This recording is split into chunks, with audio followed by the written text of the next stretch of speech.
विश्वोत्पत्त्यादिहेतवे तापत्रय विनाशाय श्रीकृष्णाय वयं नुमः।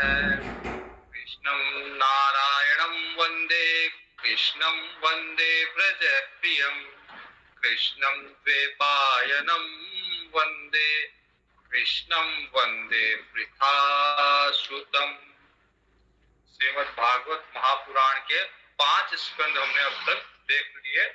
आज 6ठ स्कंद प्रारंभ करेंगे। तो कल हमने देखा कि या 5वां स्कंद एक बार हम वापस से देख लेते हैं कि क्या क्या है 5वें स्कंद में।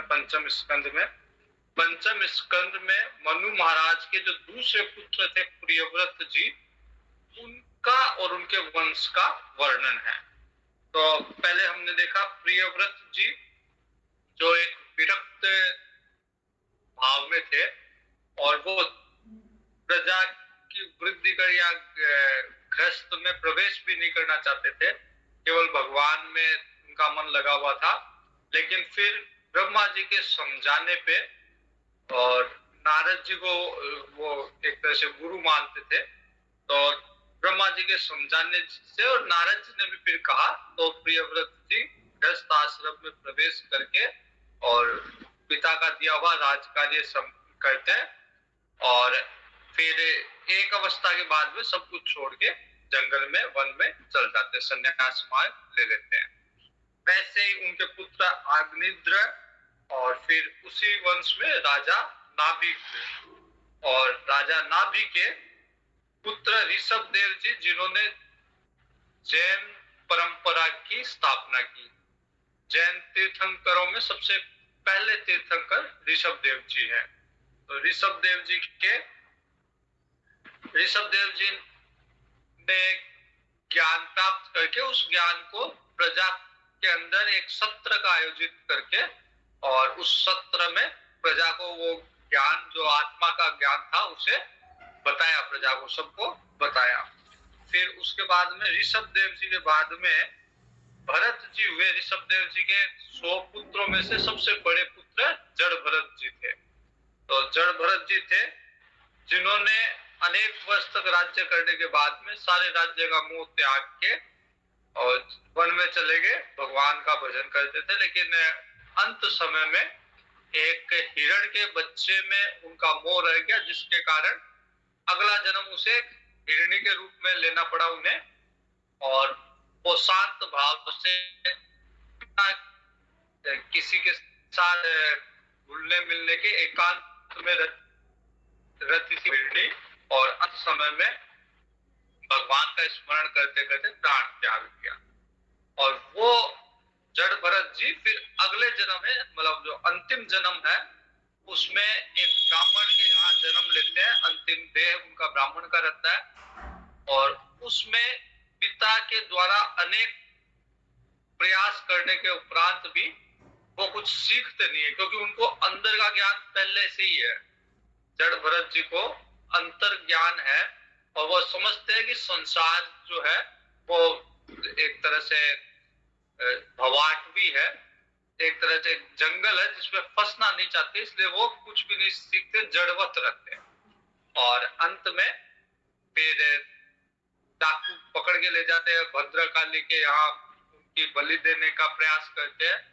लेकिन भद्रकाली प्रकट होके उन डाकुओं का संहार करती है और जड़ भरत जी की रक्षा करती है। फिर जड़ भरत जी को राजा रघुगण जा रहे थे, उनके यहाँ एक जो पालकी उठाने वाला होता है वो कम पड़ गया, तो फिर जड़ भरत जी को लाके पालकी में जोत लिया उन्होंने। और तो राजा रघुगण, क्योंकि जड़ भरत जी तो एकदम ध्यान से चलते थे, कोई चींटी भी ना आ जाए रास्ते में, तो उनका तालमेल बाकी वाले कहारों से बैठा नहीं। तो राजा रघुगण को झटके लगते थे और वो जड़ भरत जी को कुछ अपशब्द गए उन्होंने। रघुगण जो थे वो कपिल मुनि के यहाँ जा रहे थे अपने कुछ शंकाओं का समाधान करने के लिए, कुछ ज्ञान प्राप्त करने के लिए। तो जड़ भरत जी को उन्होंने कुछ अपशब्द कहे, कुछ व्यंग्यात्मक शब्द कहे कि इतना मोटा शरीर है, लगता है बुढ़ापा आ गया, लगता है खाने को नहीं मिला, ऐसे चल रहा है। तो फिर जड़ भरत जी ने ध्यान नहीं दिया, तो फिर बोला मैं राजा हूं, मैं आपको दंडित करूंगा। तब फिर रघुगण जो है वो जड़ भरत जी है, रघुगण को उत्तर देते हैं और उस उत्तर के माध्यम से ज्ञान देते हैं। वो कहते हैं कि राजा, ये जो पतला मोटा ये सब तो इस शरीर का धर्म है, और तू किसे कह रहा है, इस शरीर को कह रहा है या उसमें बैठी हुई आत्मा को कह रहा है। तो इस तरह की जो बातें जड़ भरत जी के द्वारा कही गई, तो रघुगण को भी लगा, राजा को भी लगा कि ये जरूर कोई विद्वान है। तो तुरंत राजा जो है अपनी पालकी से नीचे उतर के देखा, तो जड़ भरत जी ने यज्ञोपवीत धारण कर रखी थी, ब्राह्मण का देह था। और राजा रघुगण ने क्षमा याचना की और फिर कुछ प्रश्न किए, उसका समाधान जड़ भरत जी ने किया। और अंत में जड़ भरत जी ने भवाटवी का वर्णन किया। तो जैसे जैसे इसके पहले भी पिछले स्कंद में पुरंजन उपाख्यान था, तो एक उपाख्यान के द्वारा किसी चीज को समझाने का प्रयास किया जाता है। जैसे पुरंजन था, वो किस तरह से पुरंजनी के चक्कर में भोग भोगने के लिए अपना जो उसका जो सखा था, अज्ञात सखा मतलब भगवान, जो जीवात पुरंजन जीव है और अज्ञात सखा भगवान है। तो भोग भोगने की जब इच्छा हुई जीव की, तो वो अपने अज्ञात सखा को मतलब भगवान को छोड़ के और कैसे इंद्रियों के वशीभूत होके पुरंजनी के पास पहुंच जाते हैं और फिर वो सारे भोग भोगने लगते हैं। उस नगरी के अंदर जो ये शरीर है, जिसमें 9 द्वार वाला ये शरीर है, इसके अंदर प्रवेश करके पुरंजनी है बुद्धि, तो बुद्धि के साथ मिलके जीव अनेक तरह के भोग भोगता है। और जैसे बुद्धि करती है जीव वैसे ही करता है, जैसे पुरंजनी करती थी वैसे ही पुरंजन करता था। पुरंजनी उदास होती तो पुरंजन भी उदास, पुरंजनी प्रसन्न तो पुरंजन भी प्रसन्न। तो वैसे ही ये जीव जो है वो बुद्धि के नचाए नाचता है। और अंत में किस तरह से उसका नाश हुआ जीव इस शरीर का, तो उस पे गंधर्व राज्य का आक्रमण हुआ उस नगरी में, और उस नगरी में यम का कालयवन का आक्रमण हुआ। तो यम के उनका भाई कालयवन, उसका आक्रमण हुआ और उन आक्रमणों से धीरे धीरे वो जो नगरी है अर्थात ये जो शरीर है ये ध्वस्त होने लग गया। और अंत में फिर काल के ग्रास में ये शरीर जो है वो समा गया। तो इसी तरह जो पिछले स्कंद में पुरंजन की उपाख्यान के द्वारा जो एक सिद्धांत को, एक बात को, एक विचार को करने का प्रयास किया गया, वैसे ही इस 5वें स्कंद में भवाटवी के द्वारा एक बात को कहने का प्रयास किया गया। तो भवाटवी एक तरह से अटवी मतलब जंगल और भव मतलब संसार रूपी जंगल। तो एक जैसे बिंजारा होता है, वो व्यापार करने के लिए एक नगर से दूसरे नगर में जाता है, लेकिन जंगल के से होते हुए जाता है। अब जंगल में उसको क्या क्या कष्ट सहन करने पड़ते हैं, किन किन दुर्गमताओं से उसको सामना करना पड़ता है, वहां पे कैसे कैसे दुख आते हैं उसके सामने। और कभी क्षणिक सुख भी आता है, अच्छा मौसम है, वन है, वन के अंदर तो गंधर्व नगर की तरह लगता है।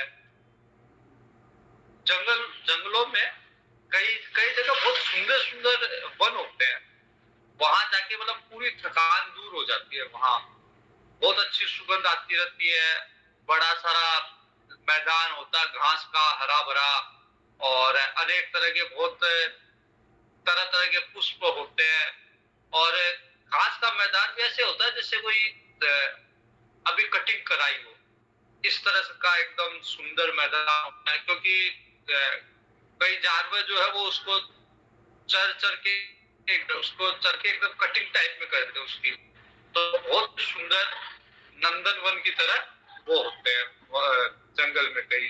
तो वहां पहुंच के वो जीव जो है वो प्रसन्न होता है, कई देर तक उसको अच्छा लगता है। लेकिन फिर वापस निकल के पहाड़ चढ़ना पड़ता है, कभी उसको मच्छर काटते हैं, कभी उसको जहरीले सर्प काट जाता है, और कभी डाकू आ जाते हैं। तो इसी तरह ये जो जीव है वो संसार में फंसा हुआ है, संसार में थोड़ा सा अल्प सुख मिलता है, फिर तरह तरह के कष्टों का सामना करना पड़ता है। और एक बार अगर जंगल में फंस गया तो जब तक कोई सिद्ध पुरुष उसे बाहर का रास्ता ना बता दे, जंगल से कैसे निकलना है, तो वैसे इस संसार से कैसे निकलना है, ये रास्ता कोई सिद्ध महापुरुष ना बता दे, तब तक वो इसी जंगल में घूमता रहेगा। और जंगल के कष्टों से, कष्ट ज्यादा है इस संसार में, कष्ट ज्यादा है, और सुख तो नाम मात्र के कभी कभी है, बाकी इस संसार के कष्टों का सामना करता रहता है। तो ये भवाटवी का वर्णन था। उसके बाद में भरत जी के वंश का वर्णन किया गया और वनों का वर्णन किया गया। वनों का गंगा जी का वर्णन किया गया, भगवान की स्तुति, भगवान संकर्षण की स्तुति, और फिर सात द्वीप, 9 वर्ष, जैसे भारतवर्ष है वैसे 9 वर्ष, और जम्बू द्वीप जैसे है वैसे 7 द्वीप और 9 वर्ष का वर्णन विस्तार से किया गया। कौन से वर्ष में कौन रहता है, कौन वहां का देवता है, ये सारे वर्णन किए गए। उसके बाद में सूर्य के रथ की गति बताई गई कि कैसे ग्रह नक्षत्रों की गति है, उनकी चाल कैसी है, कितने दिन में कौन किसकी परिक्रमा करता है, ये सब भूगोल से संबंधित जानकारी दी गई। उसके बाद में ग्रह नक्षत्रों की जानकारी और नीचे के लोक, सुतल, तल, अतल, इनका वर्णन, पाताल तक वर्णन किया गया। फिर संकर्षण देवता की का विवरण और स्तुति, और अंत में नरकों का वर्णन किया गया कि किस किस तरह के नरक होते हैं और क्या क्या कर्म करने से किस नरक में कितने दिन तक रहना पड़ता है, ये सारा वर्णन किया गया। तो ये सब स्थानम, इस स्कंद का नाम है स्थानम, पंचम स्कंद का। तो 7 द्वीप, 9, और प्रत्येक द्वीप के 9 वर्ष के जो खंड है, जो पहले हमने देखा प्रियव्रत जी के रथ के पहियों से ये 7 द्वीप बने थे, और फिर उन्होंने प्रत्येक द्वीप को 9 खंडों में विभाजित किया था। ये सारा विवरण हमने देखा। अब षष्ठ स्कंद है, इसमें पहले एक विवरण है, फिर अजामिल उपाख्यान है। अजामिल नाम का एक व्यक्ति है, उसकी कहानी है, लेकिन पहले, और इस स्कंद का नाम है पोषणम।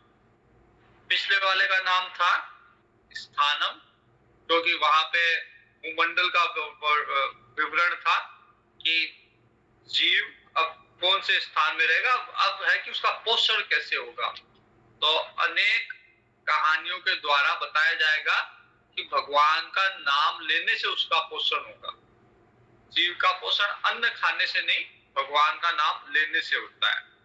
तो राजा परीक्षित कहते हैं कि आपने, सुखदेव जी को राजा परीक्षित कह रहे हैं कि आपने पहले द्वितीय स्कंद में निवृत्ति मार्ग का वर्णन किया कि कैसे सनकादिक ऋषि आदि ब्रह्मा जी ने जब सृष्टि रचना की तो उन्होंने वो प्रवृत्ति नहीं हुए संसार को आगे बढ़ाने में या प्रजा की वृद्धि करने में, वो प्रवृत्त नहीं हुए और उनका कोई इसमें रुचि नहीं थी। और भगवान के, क्योंकि ब्रह्मा जी ने अपने शुद्ध भाव से उनको प्रकट किया था, सत्व भाव जब ब्रह्मा जी का था उस समय उन्होंने प्रकट किया था, उसके कारण उन्होंने उनमें भी सत्व ही रहा, सत्व भाव रहा। तो उनको पता था कि जीव जो है वो ईश्वर का अंश है, तो जल्दी से जल्दी उसे ईश्वर में मिलना है। तो उनको लगा कि अगर हम इस तरह से संसार में प्रवृत्त हो गए, हम प्रजावृद्धि में लग गए, संसार में लग गए, संसार जो भवाटी है, संसार रूपी जंगल है, उसमें अगर हम फंस गए तो हम कभी बाहर नहीं निकल पाएंगे। इसलिए शुरू से वो निवृत्ति मार्ग के रहे।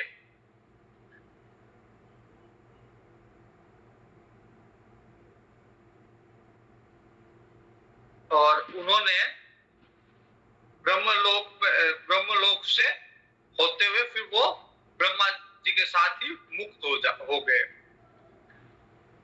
उसके बाद में आपने प्रवृत्ति मार्ग का भी वर्णन किया कि कैसे मनु महाराज के बाद में उनके पुत्र, 2 पुत्र 3 पुत्रियां और उनका वंश कैसे चला। तो ये प्रवृत्ति मार्ग का भी आपने वर्णन किया, जिसमें स्वर्ग आदि लोगों की प्राप्ति होती है। जो प्रवृत्ति मार्ग वाला होता है, उसकी इच्छा होती है कि इस लोक में मैं भोग भोगूं और इसके बाद में जब मेरी मृत्यु हो तो मैं और अन्य लोकों में जाके भी भोग भोगूं, स्वर्ग में जाऊं वहां भोग भोगूं, ब्रह्म लोक में जाऊं या और कुछ भगवान के सिद्ध में के लोक में जाऊं, वैकुंठ लोक में जाऊं, साकेत लोक में जाऊं। तो ये इच्छा होती है कि अलग अलग लोकों में जाके और मैं भोग भोगूं। तो ये प्रवृत्ति मार्ग को भी आपने बताया, जिसमें त्रिगुणमयी स्वर्ग आदि लोकों को प्राप्त होता है और जीव को फिर बार बार जन्म लेना पड़ता है। अगर कोई ब्रह्म लोक में भी चला गया और उसकी इच्छा शेष रह गई तो वापस से जन्म लेना पड़ेगा।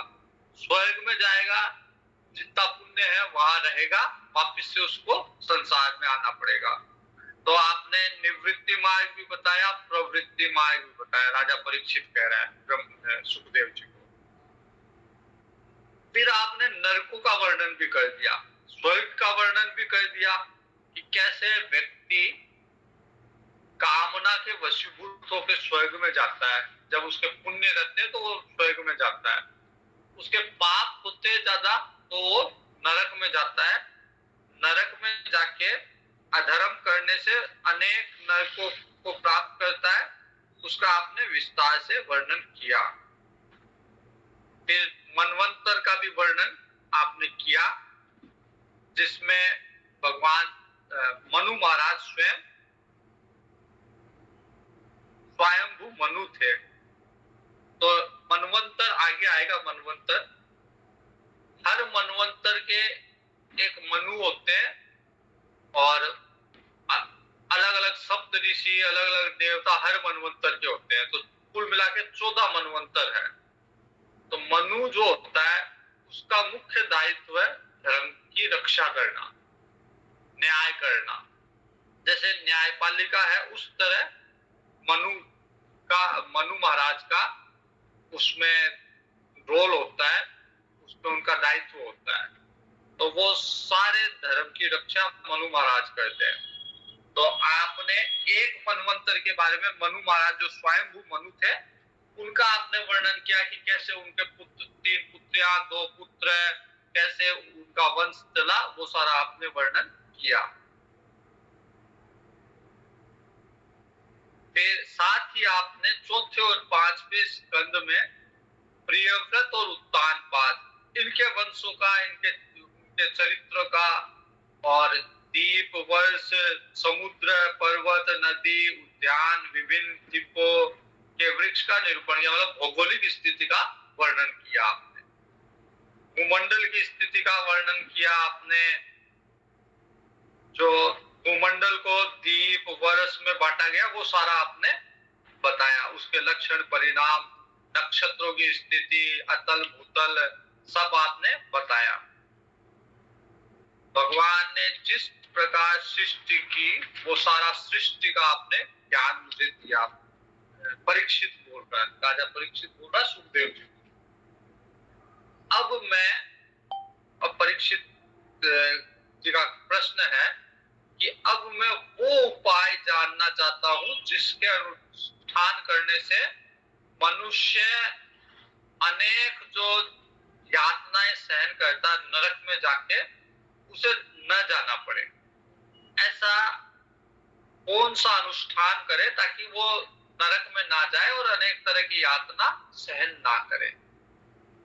सुखदेव जी कहता है कि सुखदेव जी कहते हैं कि मनुष्य मन, वाणी और शरीर से पाप करता ही है। कभी मन से पाप किया, वाणी से किया और शरीर से किया। यदि उन पापों का प्रायश्चित न कर ले तो उसे अवश्य ही नरक में जाके यातना भोगनी पड़ती है, जिसका वर्णन मैंने 5वें स्कंद में किया। इसलिए बड़ी सावधानी से, सजगता के साथ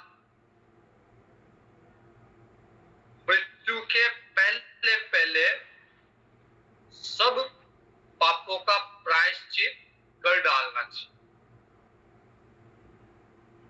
मृत्यु के पहले पहले जितने भी पाप हमने जाने अनजाने में किए हैं सबका प्रायश्चित हमें करना चाहिए। जैसे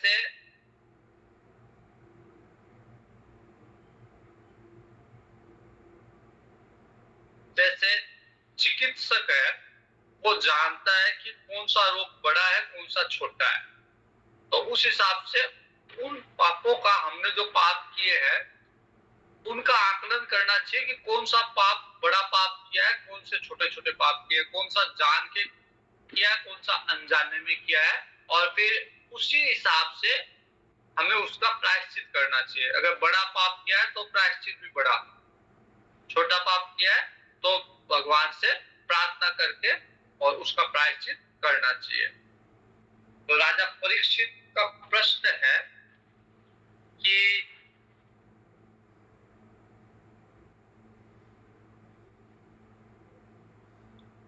मनुष्य जानता है जब वो कोई पाप करता है, वो जानता है कि अगर ये पाप करूंगा तो मुझे राजदंड मिलेगा, राजा मेरे को दंडित करेगा, मेरे को समाज दंड मिलेगा, समाज मुझे दंडित करेगा।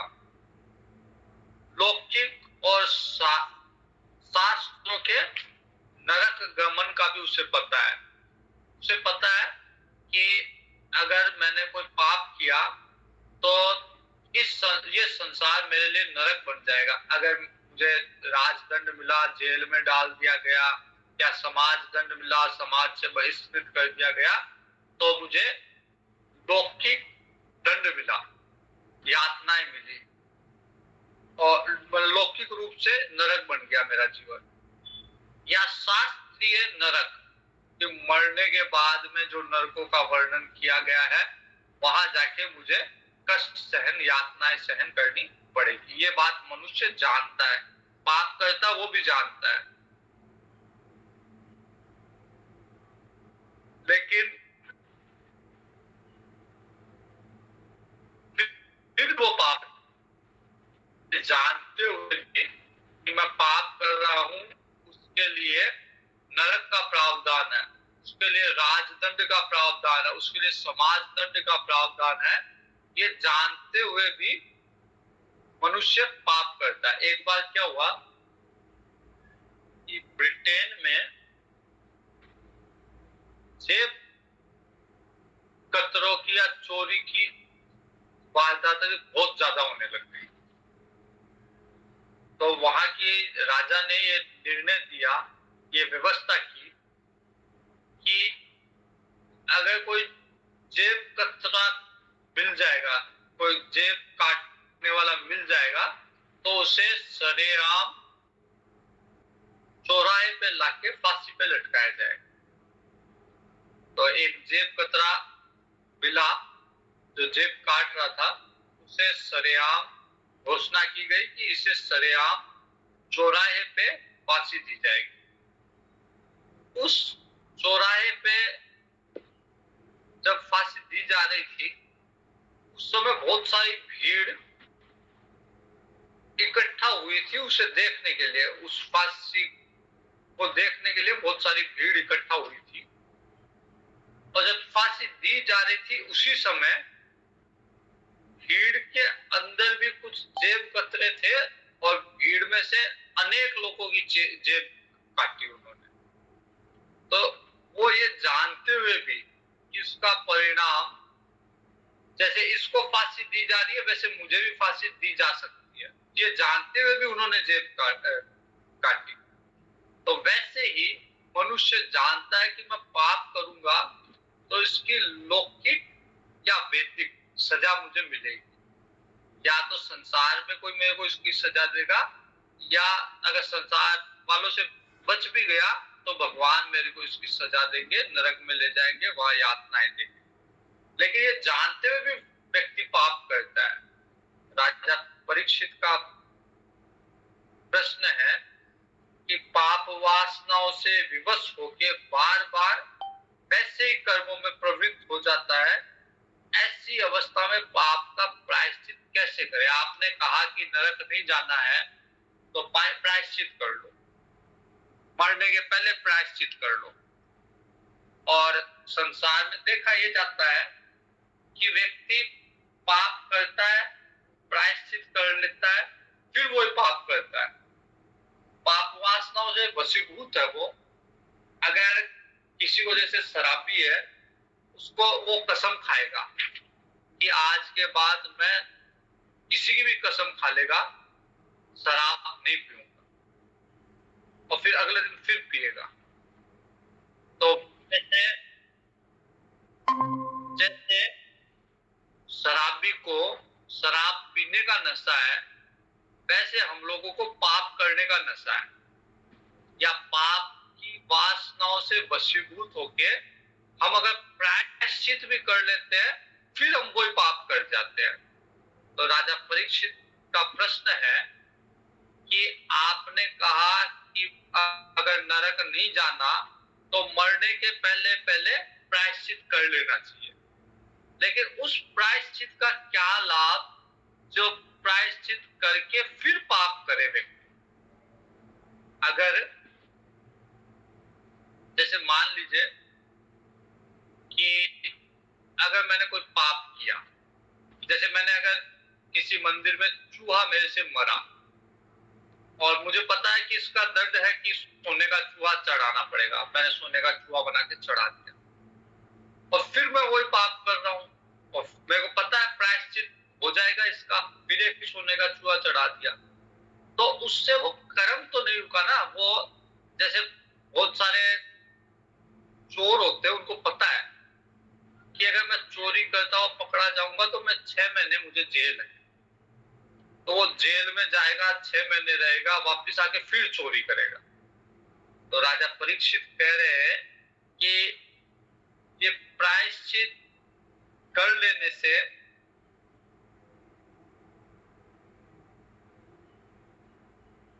पाप वासनाओं के विवश होकर बार बार वैसे ही कर्मों में प्रवृत्त हो जाता है। ऐसी अवस्थाओं में प्रायश्चित, पूर्ण प्रायश्चित कैसे संभव है?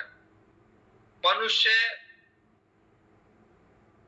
प्रायश्चित करके पाप से छुटकारा पा लेता है और फिर वही पाप करने लग जाता है। ये ऐसे हो गया जैसे हाथी जो है नहा के आता है, हाथी की आदत होती है, कुंजर स्नानवत कहा जाता है इसको, कुंजर शौचवत, कुंजर बोलते हैं हाथी, शौच मतलब स्नान। तो हाथी क्या करता है कि नहा के आता है, जैसे ही नहा के आएगा फिर कीचड़ लिया सूंड में भरेगा और अपने शरीर पे गिरा देगा। तो उस नहाने से क्या लाभ? नहा के आके, जैसे बच्चा नहा के आते ही अगर मिट्टी में लोटपोट हो जाए तो उस नहाने का क्या लाभ? तो राजा परीक्षित कहते हैं कि पाप के बाद में प्रायश्चित कर लिया फिर पाप किया तो उसका क्या लाभ? वो तो ऐसा ही है जैसे हाथी का नहाना। हाथी नहाएगा और फिर सूंड में कीचड़ भर के अपने ऊपर छिड़क लेगा, तो वो नहाया न नहाया बिन नहाया एक बराबर है। सुखदेव जी कहते हैं कि इसको थोड़ा ढंग से समझिए इस चीज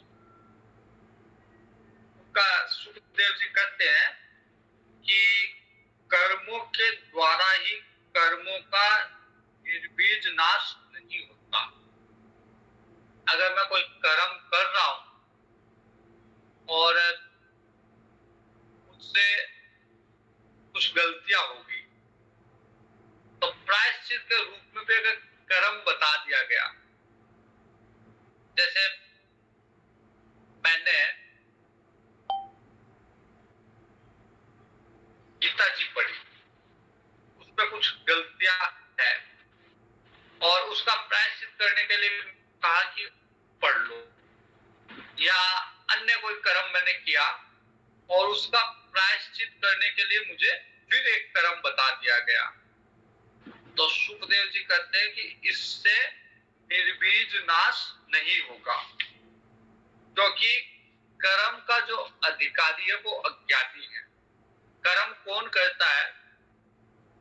कर्म कोई करता है जिसको देहाभिमान हो, जिसमें ये कर्तृत्व की भावना हो, जो ये समझता है कि मैं कर रहा हूं, कोई कर्म करता, उसी पे कर्म लागू है। तो अगर मुझे पता है कि मैं कमा रहा हूं तो कर्तापन है कि मैं कमा रहा हूं। अगर मुझे पता है कि मैं दान दे रहा हूं तो उसमें भी कर्तापन है। मतलब जैसे कहते हैं ना कि कमाई करो और कमाई को शुद्ध करने के लिए दान दो, तो कमाने वाला में भी कर्तापन है और दान देने वाले में भी कर्तापन है कि मैंने दान दिया। तो जब कर्तापन रहा दोनों कर्मों में, कमाने का भी कर्म है और दान देना भी एक कर्म है, दोनों कर्मों में कर्तापन जब तक है तब तक वो शुद्ध नहीं हो सकता, तब तक वो अज्ञान उसका दूर नहीं हो सकता। तो सुखदेव जी कहते हैं कि अज्ञान रहते हुए कभी पाप वासनाएं नष्ट नहीं हो सकती। मैंने कितने भी कर्म किए प्रायश्चित के लिए या कर्मों की शुद्धि के लिए, तो कर्मों के द्वारा कर्मों की शुद्धि कभी हो नहीं सकती, क्योंकि जब मैं कर्म करूंगा उन कर्मों को शुद्ध करने के लिए तब भी कर्तापन रहेगा, और मैन जो जड़ है वो इस कर्तापन की है कि मैं कर रहा हूं। मैं जैसे मैंने बैंक लूटा और फिर मैं जेल जा रहा हूं, तो किसने बैंक लूटा? मैंने लूटा, वहां भी कर्तापन। और जेल कौन गया? मैं गया। तो समस्या वो नहीं है कि मैंने क्या किया और उसका प्रायश्चित कैसे किया, समस्या ये है कि मैं अपने आप को कर्ता मान रहा हूं। तो जब तक अपने आप को कर्ता मानूंगा तब तक समस्या रहेगी। तो कोई भी कर्म के द्वारा अगर मैं प्रायश्चित करना चाहूं तो वो कभी पूरा प्रायश्चित पाप का नहीं हो सकता। हाँ, जैसे धन मैंने कमाया और दान दिया तो अल्प मात्रा में, थोड़ी मात्रा में जो है उसका शुद्धिकरण, धन का शुद्धिकरण हो गया, लेकिन मेरी जो वासना है धन के प्रति वो बनी रहेगी जब तक कि मैं अपने आप को कर्ता समझता रहूंगा।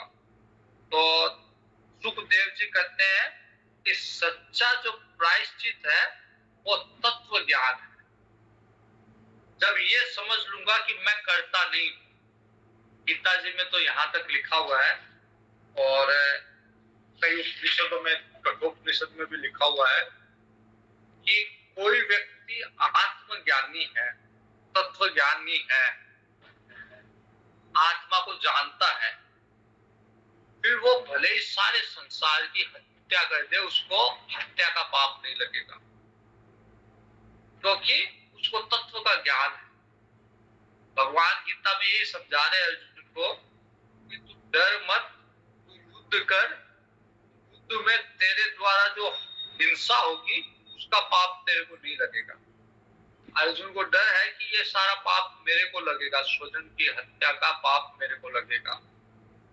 भगवान कहते हैं नहीं, इनकी हत्या करने पे भी तेरे को पाप नहीं लगेगा, अगर तूने आत्मज्ञान में स्थित होकर कार्य किया, ये जानते हुए कि करने वाला मैं नहीं हूं, करने वाला भगवान है, भगवान ने पहले ही कर दिया। इस ज्ञान में स्थापित हो गए, बिना राग द्वेष के, बिना अहमता ममता के, बिना आसक्ति के, बिना फल की इच्छा के अगर कर्म करेगा कभी तेरे को इसका पाप नहीं लगेगा। पूरी पृथ्वी की को नाश करने पर भी तेरे को कार्य पाप नहीं लगेगा। तो मुख्य जो प्रायश्चित है वो तत्व ज्ञान, तत्व ज्ञान से कितने भी पाप किए हुए हो, अगर पापों के बड़े बड़े पहाड़ भी हो, जन्म जन्म से पाप इकट्ठे कर रहे हैं, हम क्या कोशिश करते हैं कि जितने पाप किए अब उनको साफ करने के लिए उतने ही अच्छे कर्म करो। तो एक एक पाप को हम साफ करने के लिए बैठ जाते हैं और फिर जिंदगी बीत जाएगी, वो कभी साफ नहीं। तो जन्म जन्म के जो पापों के पहाड़ है वो अगर एक एक पाप का प्रायश्चित करेंगे कभी वो साफ नहीं होंगे, लेकिन कोई पहाड़ ज्ञानाग्नि के द्वारा भस्म हो जाएगा। जब हमको ज्ञान होगा तो उस अग्नि से पहाड़ का पहाड़ साफ हो जाएगा। जैसे पहाड़ है और उसमें उसमें आगी लगा दे, कितना बड़ा कचरा हो, उसमें अच्छे से ईंधन जला के उसमें अग्नि लगा दे तो वो पूरा का पूरा भस्म हो जाएगा। फिर ऐसा नहीं है कि जैसे 100 साल का कचरा पड़ा है तो उसको साफ होने के लिए 100 साल और लगेंगे, ऐसा नहीं है। वो तुरंत ही धधक उठेगा और सारा का सारा कुछ देर में ही भस्म हो जाएगा। तो जितना भी पाप है वो कर्म के द्वारा प्रायश्चित से साफ नहीं होने वाला। उस पाप को पाप करने के, जैसे कई जने करते ना, पाप की कमाई फिर उसको शुद्ध करने के लिए थोड़ा बहुत मंदिर में दान दे दिया, थोड़ा बहुत कोई समाज सेवा में पैसा लगा दिया, उसको लगता है कि इससे धर्म मेरा जो है शुद्ध हो जाएगा। वो कभी नहीं होगा। पूर्णतः पाप का नाश, पाप का प्रायश्चित तत्व ज्ञान से होगा, जब व्यक्ति ये जान लेगा कि मैं करता नहीं हूं, मैं आत्मा हूं, ये शरीर मैं नहीं हूं।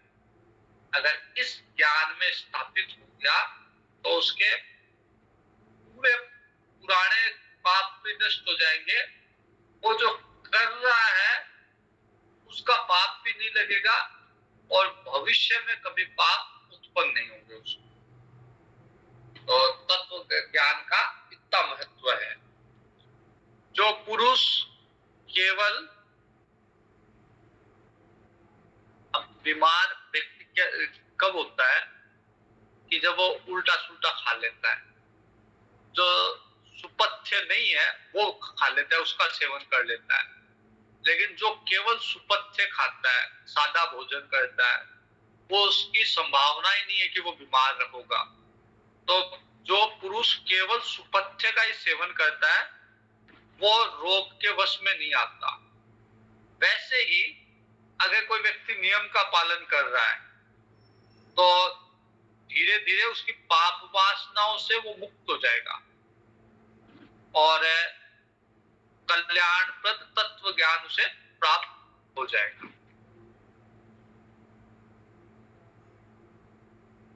जो बिना राग द्वेष के, बिना आसक्ति के, बिना फल की इच्छा के केवल अपना कर्तव्य कर रहा है, उसे पता है अगर कुटुंब है, परिवार है, उसे पता है कि मुझे परिवार का पालन करना है, तो परिवार का पालन करना, अपने कर्तव्य का पालन कर रहा है, लेकिन उसमें न तो उसका राग द्वेष है, न जैसे परिवार का अगर कोई सदस्य मर भी जाए तो उसको दुख नहीं होगा, क्योंकि उसको उसका उसमें राग नहीं है, कर्तव्य पूरा कर रहा है लेकिन बिना राग द्वेष के कर रहा है, बिना फल की इच्छा के कर रहा है। उसको ये नहीं है कि मैं आज मेरे परिवार की पालना कर रहा हूं, कल बुढ़ापे में ये मेरी पालना करेंगे, ऐसा नहीं। इस भाव से वो नहीं करता। तो बिना फल की इच्छा के, बिना कामना के, बिना आसक्ति के, बिना राग द्वेष के, उसमें ऐसा नहीं कि एक दो बेटे, एक को ज्यादा चाह रहा हूं, एक से राग है, एक से द्वेष है, तो बिना राग द्वेष के, बिना आसक्ति के, बिना फल की इच्छा के अगर कर्म कर रहा है, नियम का पालन कर रहा है, तो उसको धीरे धीरे अपने आप ही उसको तत्व ज्ञान हो जाएगा, पाप वासनाओं से मुक्त हो जाएगा और तत्व ज्ञान धीरे धीरे हो जाएगा। जैसे बांस के पेड़ होते हैं, उनमें आपस में घर्षण से अग्नि लग जाती है, वैसे ही धर्मज्ञ और श्रद्धावान जो पुरुष है वो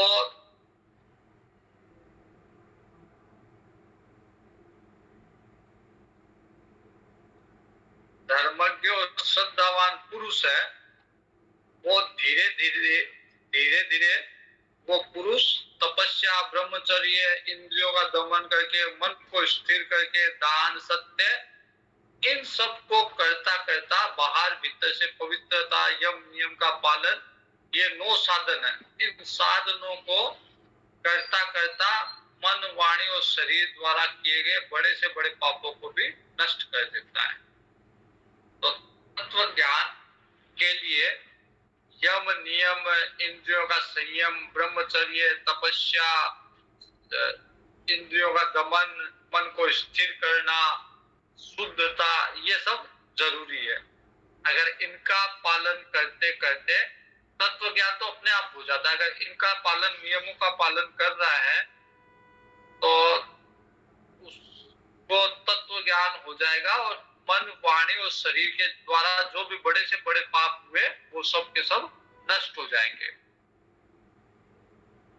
जो भक्त भगवान की शरण ले लेता है, जो भक्त भगवान की शरण ले लेता है, केवल भक्ति के द्वारा अपने सारे पापों को उसी तरह भस्म कर सकता है जैसे सूर्य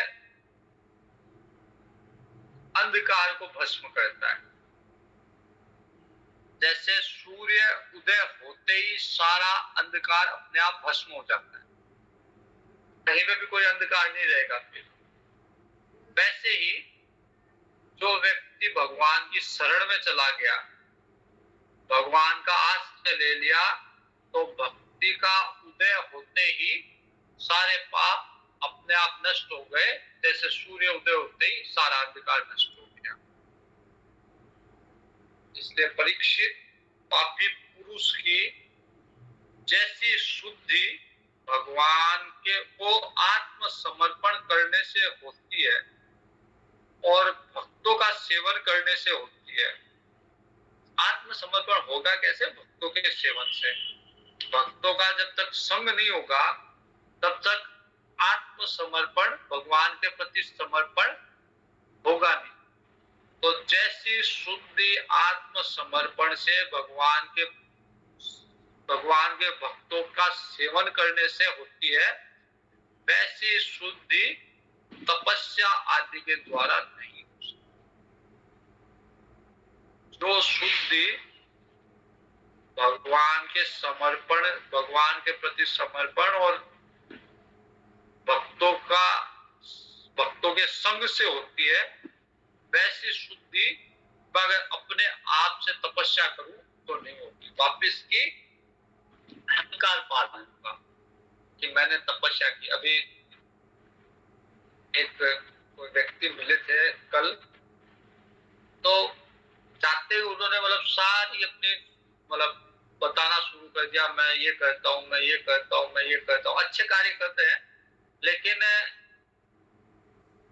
मैं एक बहुत लंबी चौड़ी लिस्ट सारी, मैं ये भी करता हूँ, ये भी अच्छा काम, ये भी दान करता हूँ, ये भी करता हूँ, इसका अध्ययन करता हूँ, इसका पाठ करता हूँ, ये करता हूँ, वो करता हूँ। तो जब तक ये अहम भाव रहेगा कि मैं करता हूँ, तब तक कितनी तपस्या कर लो, कितनी साधना कर लो, मन शुद्ध होता नहीं।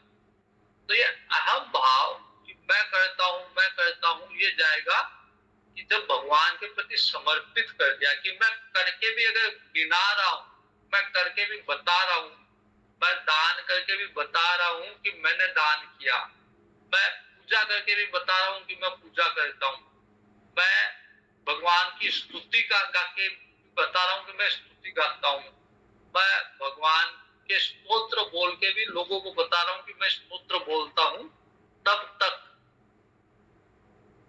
पूर्ण रूप से मन शुद्ध नहीं होगा, क्योंकि अहंकार नहीं भरा। भगवान में जब तक समर्पण नहीं करेंगे,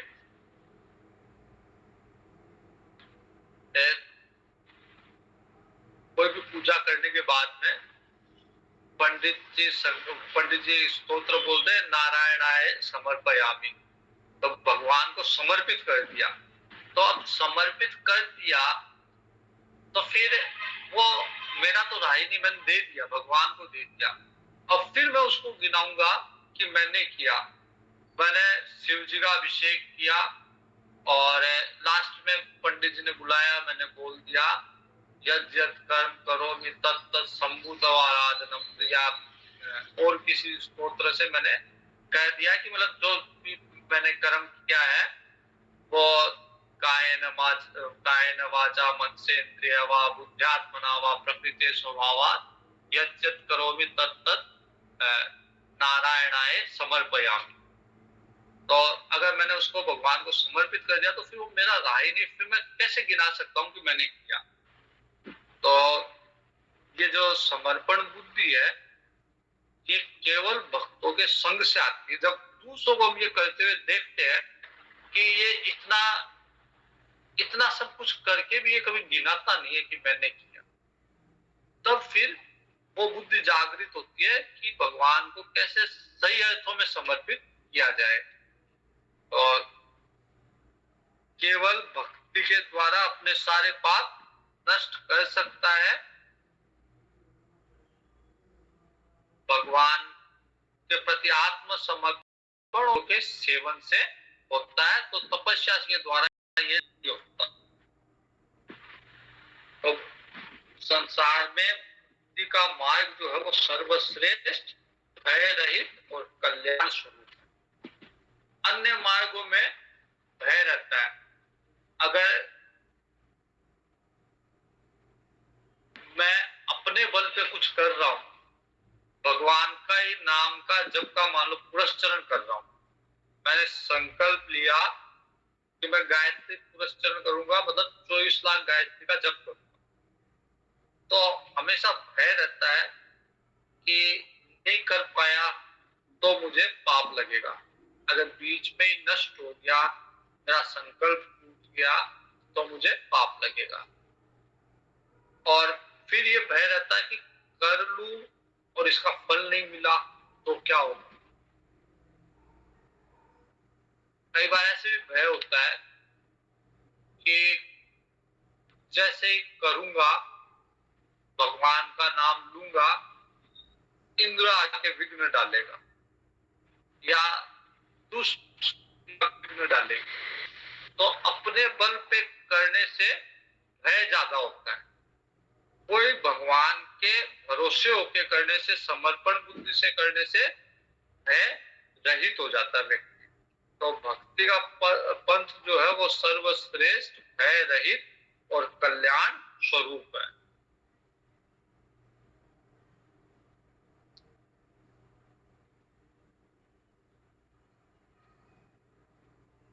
जैसे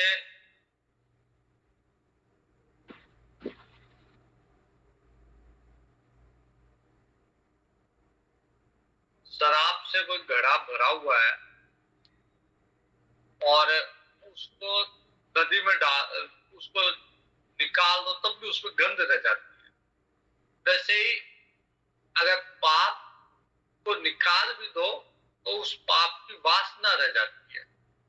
तो पाप की वासना रहने से वो पूर्णतया शुद्ध नहीं हुआ। तो बड़े से बड़ा प्रायश्चित भी करने पे अगर भगवत विमुख है, भगवान से विमुख है, तो वो वासना उसकी पूर्णतया मिटेगी नहीं। और भगवान के चरणार बिंद का मकरंद अगर एक बार पान कर लिया तो उसका सारा प्रायश्चित हो जाता है। फिर उसको अलग से कोई चीज प्रायश्चित करने की आवश्यकता नहीं है। अब ये सारा का सारा वृत्तांत जो है वो एक कहानी के द्वारा बताया गया है कि स्वप्न में भी अगर कितने भी पाप किए गए हो, अगर उसने भगवान को अपने आप को भगवान को समर्पित कर दिया तो यमराज भी उसका, स्वप्न में भी यमराज उसका कुछ नहीं बिगाड़ सकते। नरक की तो बात ही क्या है, यमराज के दूत भी उस तक पहुंच भी नहीं पा सकते स्वप्न में भी। तो ये कहानी, एक प्राचीन इतिहास बताया गया है जिसमें विष्णु भगवान के दूत और यमराजों का संवाद है कि कैसे गलती से विष्णु यमदूत एक जीव को ले जा रहे थे और विष्णु भगवान के दूत आके उनको रोकते हैं और उस जीव को अपने साथ ले जाते हैं। तो यमदूतों ने विरोध किया और जाके यमराज को बताया। यमराज ने कहा कि जिसने अंत समय में भगवान की शरणागत हो गया, भगवान के शरण में आ गया, उसका हमारा हमारा कार्य क्षेत्र वो जीव नहीं है। अब हम उस जीव का कुछ नहीं कर सकते क्योंकि मेरे से भी बढ़कर भगवान है। अगर किसी जीव ने अंतिम समय में भगवान, अपने आप को भगवान को समर्पित कर दिया तो हम कभी भी उस जीव को छू भी नहीं सकते। तो इस तरह से ये अजामिल नाम का एक ब्राह्मण है, एक राष्ट्रपति ब्राह्मण रहता था कन्नौज नगर में। उस दासी के संसर्ग से दूषित होके उसका सदाचार नष्ट हो गया, लेकिन अंत समय में कैसे वो भगवान का नाम लेके और यमदूतों से भी छूट जाता है, विष्णु दूत उसको वैकुंठ में ले जाते, वो सारा का सारा वृत्तांत हम कल